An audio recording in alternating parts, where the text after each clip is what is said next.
the difference between a suspect and a prospect. A suspect is anybody that will talk to you, return your phone call. A prospect is somebody who can actually sell to you.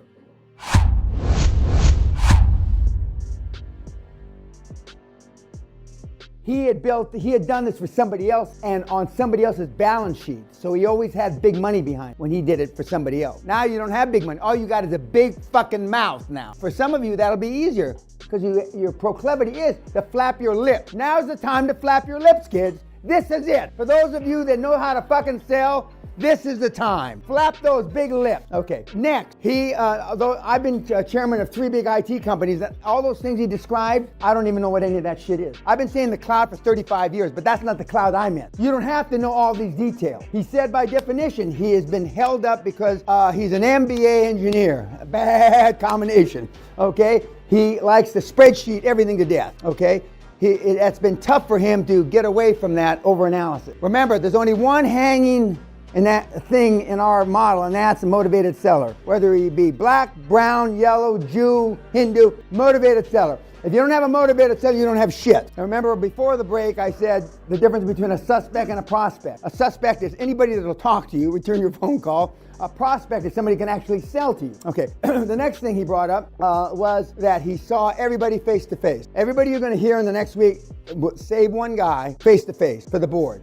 Okay, most of the people that you're going to listen to are going to say face to face for the seller. We've got a couple of the young kids that have been successful because they've grown up on the internet, they've grown up on Skype, they've grown up on texting. They're buying companies, not texting, but they're buying companies Skyping. But those are the young kids, and they normally do that because they have no interpersonal skills. Now, so far, I say this slightly tongue-in-cheek, nobody in this room's got any interpersonal skills, and you're not young. People that have sales backgrounds, this is easier. Hall of Famer is a girl that sold, one of the girls that sold knives door to door. Knives, door to door. We've got insurance salesmen sold door to door. If you can sell knives and insurance door to door, you know how to sell. I've sold insurance door to door myself. I've seen the sun go down, sitting in the kitchen with a pot of coffee, go down and come up, and I'm still sitting in the same kitchen because I would not leave unless they fucking bought. As you know, I had a 94.6% closing ratio when I sold. Unheard of. You either bought or you fucking died at that table. That's why the hatchet's up there. I went from the sledgehammer to the hatchet. Okay, the next thing Deb said was,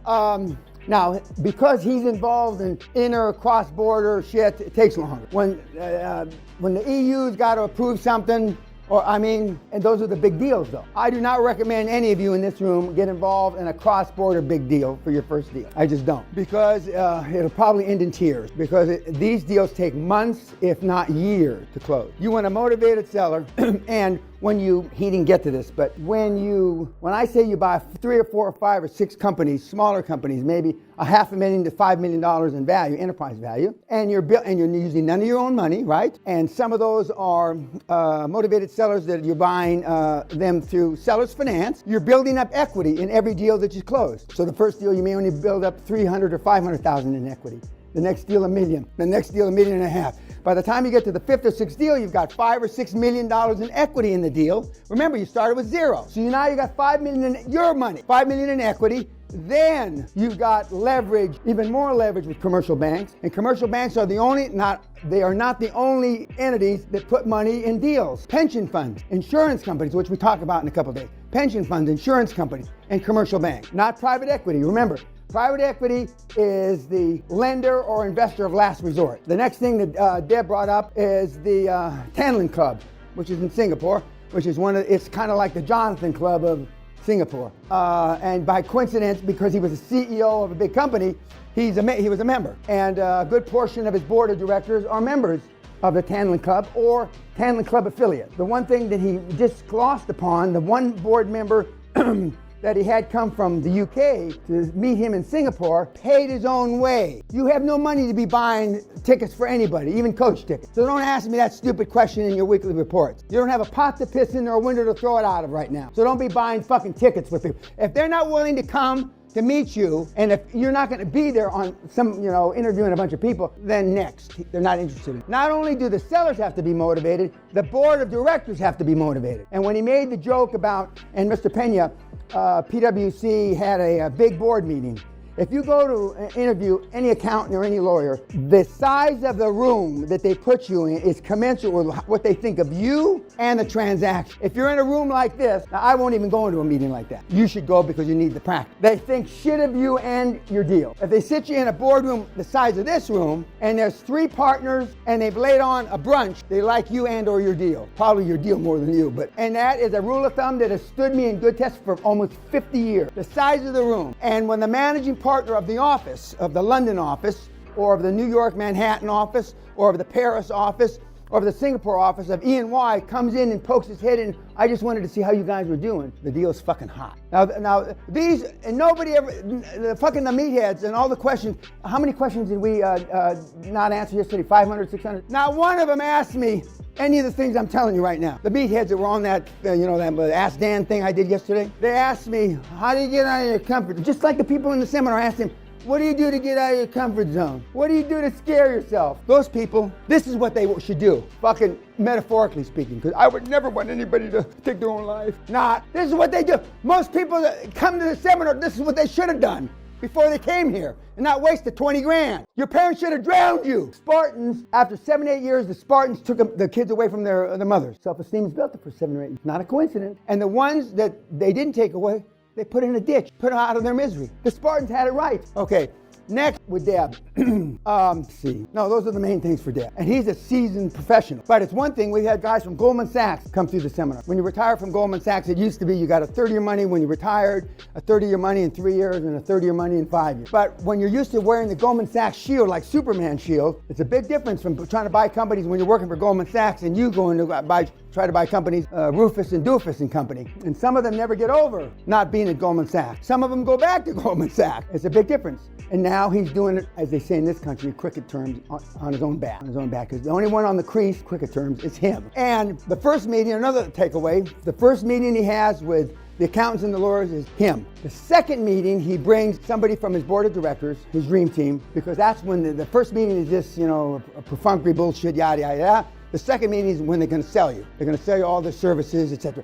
And you do not use, all the big accounting firms now both have accounting and law. You want a division of labor. You do not want to use E&Y's accountants and E&Y's lawyers. You do not want to use PwC's accountants and PwC's lawyers. You want to have them separated because you want a second opinion. And and I'm not saying the PwC or any of the big four would ever say anything wrong, but they're less likely, or they're more likely to agree with their accounting colleague than disagree. And you can ask the top 25 accounting firms, they'll all tell you Penny's full of shit because we're professional. We're more professional. This isn't the 80s anymore. Chinese walls really exist. Well, Chinese walls don't exist. That's the wall supposedly between departments. That's horse. That's in your dream. There is no such a thing in my judgment. And when you ask them if they won't call me by name. Some of the big firms call me the Castleman. They'll say, and then just ask them, you won't. Just ask him, and how many fucking deals have you done, moron? But you won't. I can just look in your eyes now. Jesus, I hope he doesn't count me, give me a strike and throw me out when I don't do that. The people up there did. Money's not everything, but it's the only thing anybody keeps track of. We've got some tree huggers in the room. They don't call them tree huggers now. You want to save the world. I don't give a fuck. If the world ends the day after I die, I don't give a fuck. But you make money, then go save the world. Okay, now, any questions about Deb? Now that I've given you the main points. It was like pulling teeth, trying to get the main points out of you. And you go back to, well, how does he scare himself? We have had people go into Starbucks in Chicago wearing a diaper to scare themselves. Chicago, on the loop, a diaper. We have had kids, Manhattan and Madison and 54th, lie naked in the middle of the intersection. Naked, nothing. Didn't even get arrested in New York. We've had kids do some crazy shit. I like the diaper in Chicago better. I'm not suggesting you run in front of a charging bull and done some of the shit that I've done, but there are ways to get out of your comfort. Okay, now, again, any questions about Deb or any comments about Deb? And Deb is a pseudonym. His name is Albert Albert Farquhar Horatio Hornblower III. Any comments, any questions about? Yes, sir. If I understood him correctly, he didn't do any deals yet? Not yet. Now, that's a few months old. He has now, but not when he said that. You already had a board in place? No. He got him to the seminar. He put a board together. Now, we got a kid here, coincidentally from Singapore, who has Dream Team. No Dream Team. Okay, what? Motivated sellers, banks? Spoken to banks. Okay.